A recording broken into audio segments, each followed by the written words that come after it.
It's a 3D printed banjo tuner, planetary tuner. The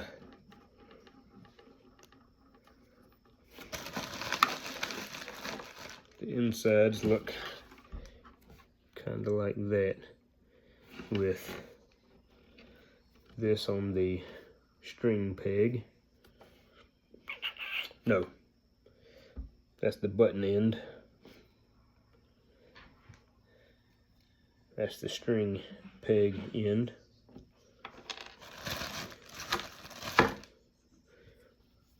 And these little guys go in there. I'm not sure if I can get it in there because that was not the best formed. But you got these little bitty gears that go in there. They got 3 of them that go inside to make it nice and smooth.